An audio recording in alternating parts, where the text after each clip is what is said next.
All right, I'm Matt. And I'm Sophia. Welcome to the Nightly from Hatch, a slumber party for pop culture lovers.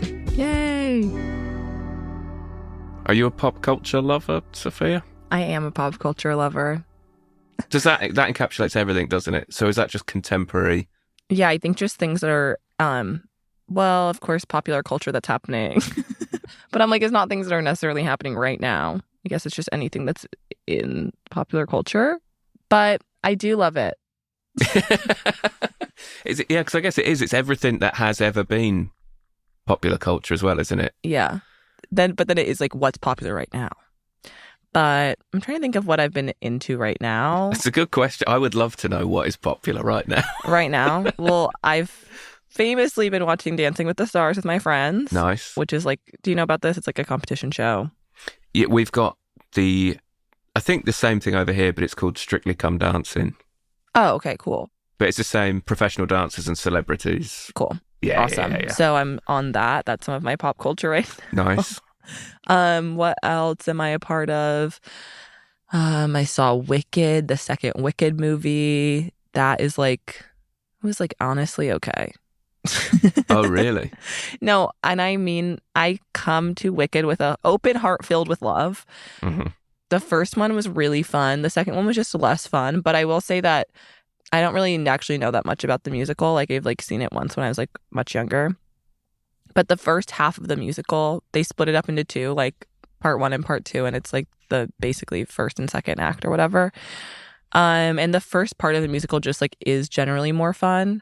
However, I do think they could have made the movie more fun as well, the second part of it. Yeah. What's in your pop culture right now? Well, I went to the cinema this week as well, actually. Okay. Do you see anything? What do you see? So, it's mine and my girlfriend's 10-year anniversary. Oh my God, congratulations. Thank you very much. So I took her to see Nuremberg at the cinema. Right. Yeah. Okay. Not bad. Okay. That was your anniversary date? Just curious. Yeah. Dinner too or something? Or yeah, well, I was away for the actual anniversary. Right. I was on the road, so you made it up in a huge way. Yeah, I did it before. I thought okay. we'll do that on the Wednesday, and then I was away from the Thursday to like the Monday.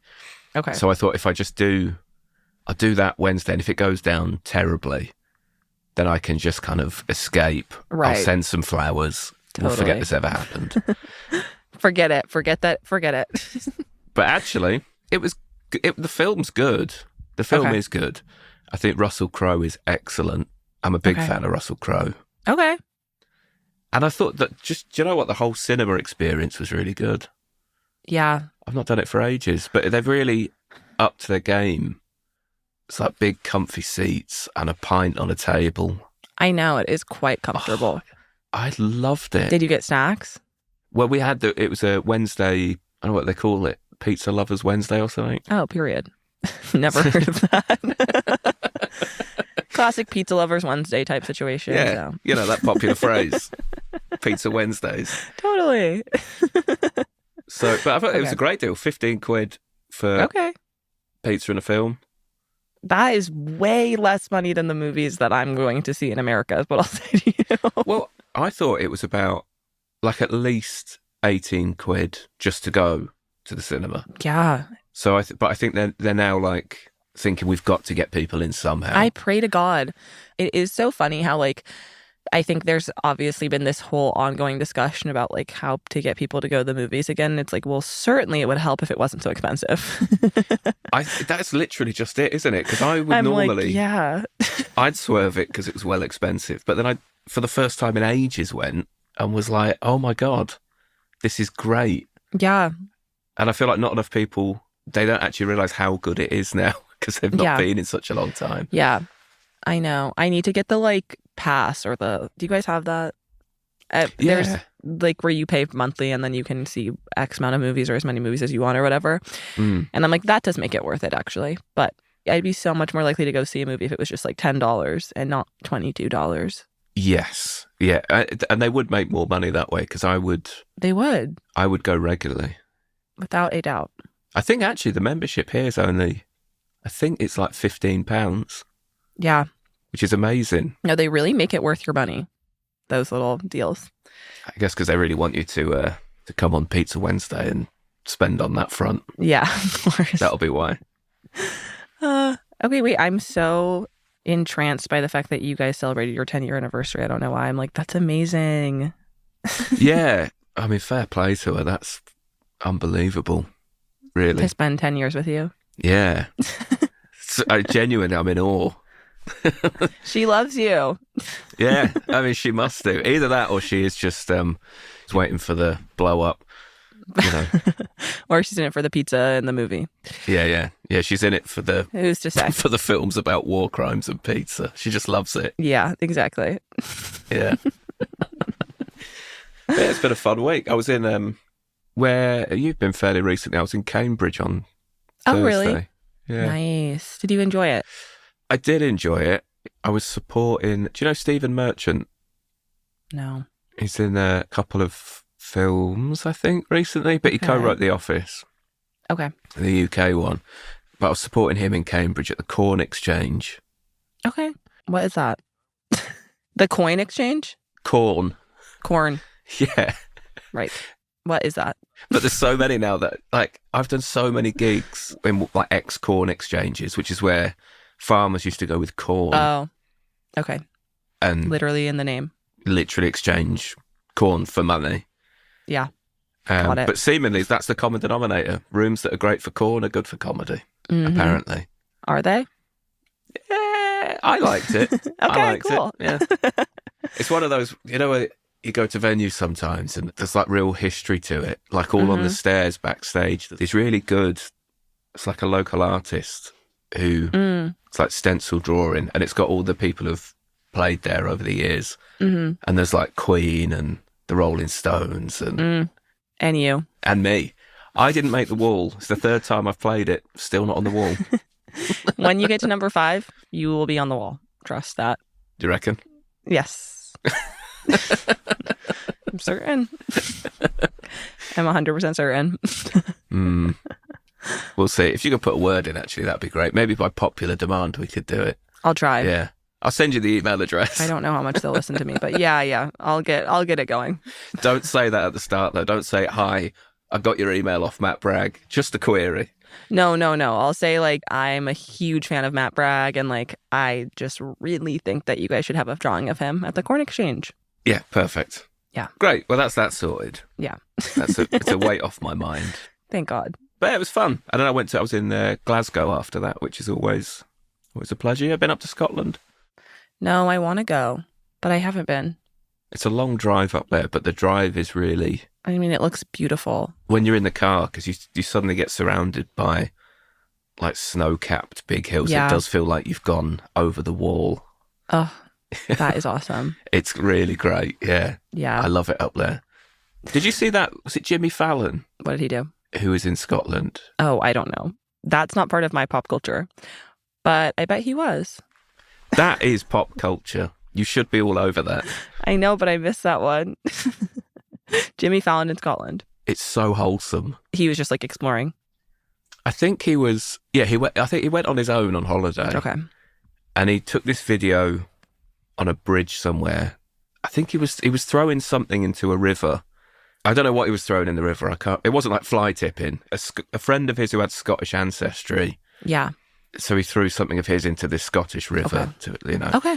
And there was some members of the Scottish army, so at the other end of the bridge.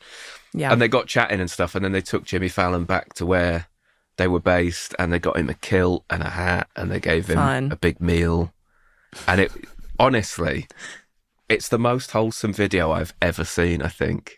It's so sweet. I should watch it. I do have an inherent distrust of Jimmy Fallon. Oh, interesting. That's like a me thing.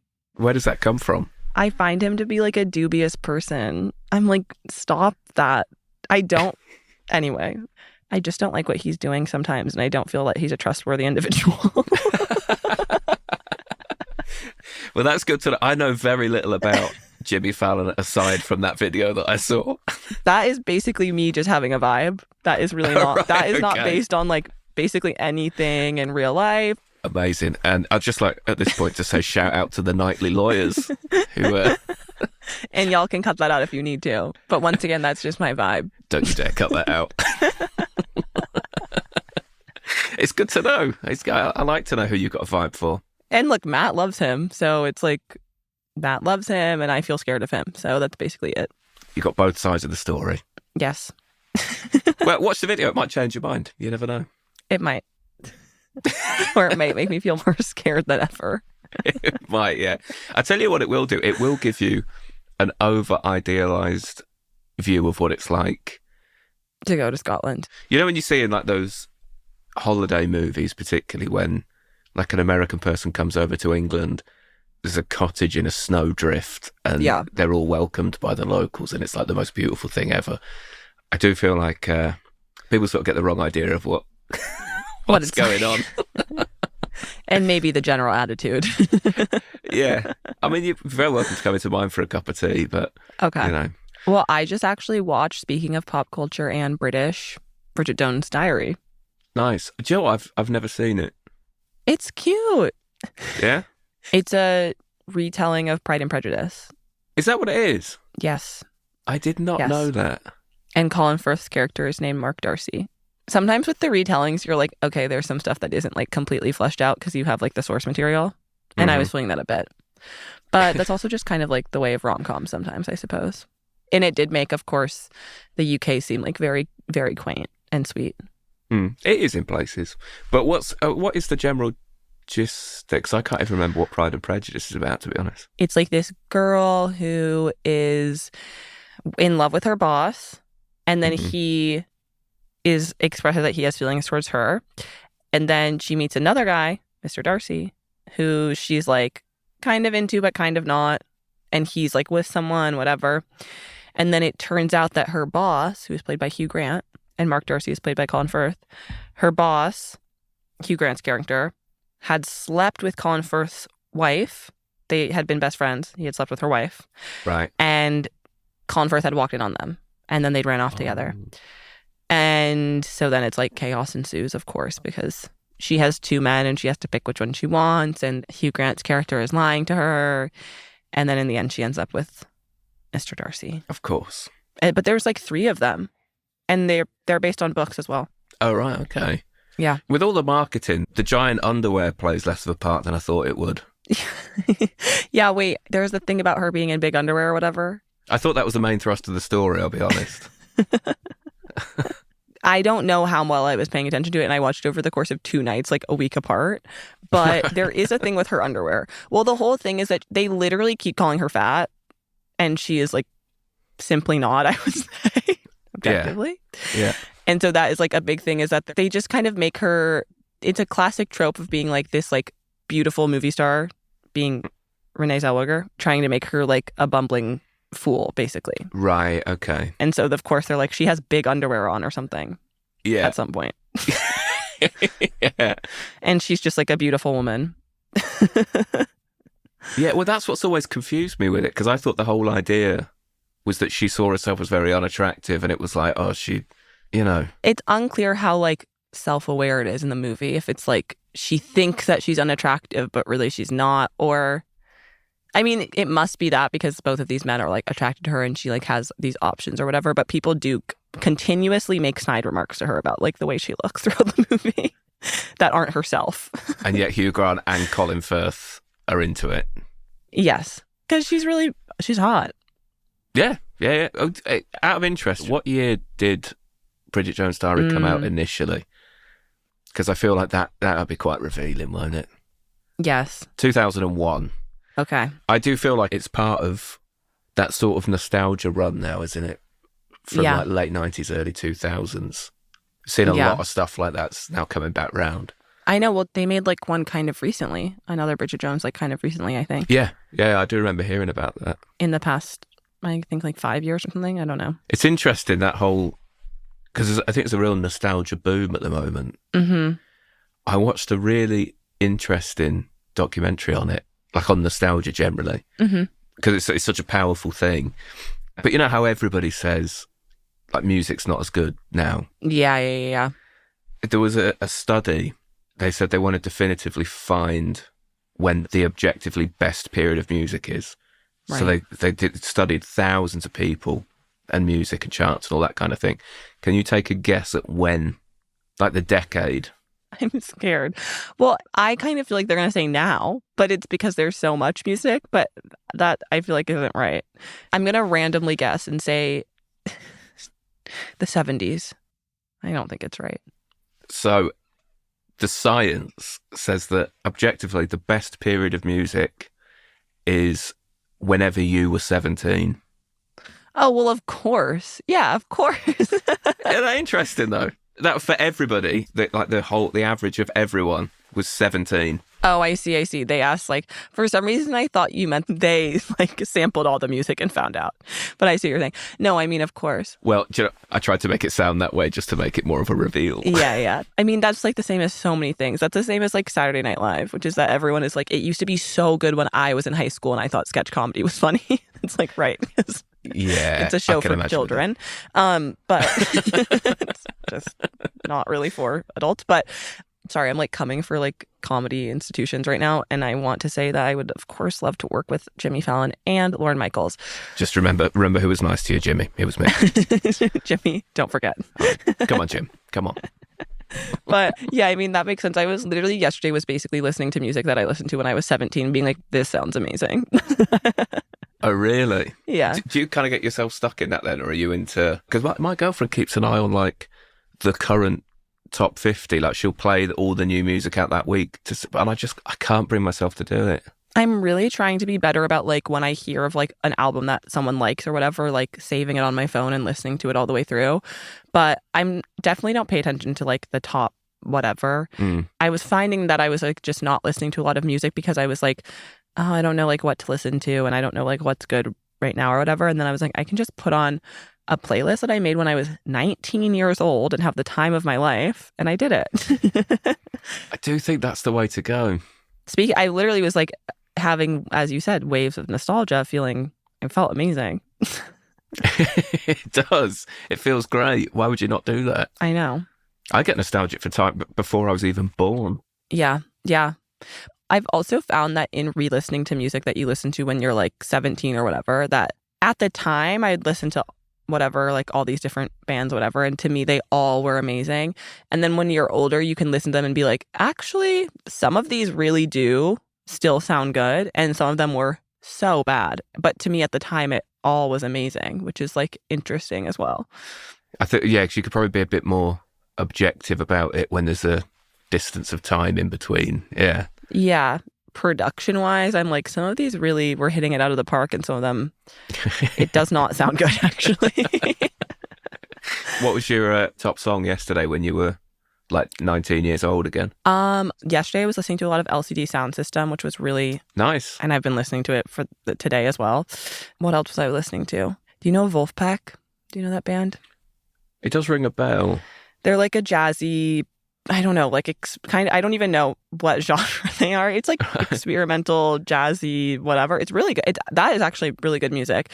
And they had some like bigger songs, which I wasn't listening to those, but I was listening to an album of theirs that came out when I was like a freshman in college or so.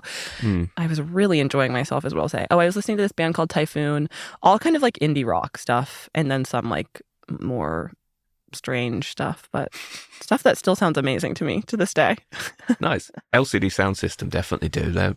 Yeah, they're so good. Still sounds incredible. I mean, that's what I'm saying. I'm like, it is really good, and sounds like, I don't know, I was having the thing of being like, it sounds quite current as well.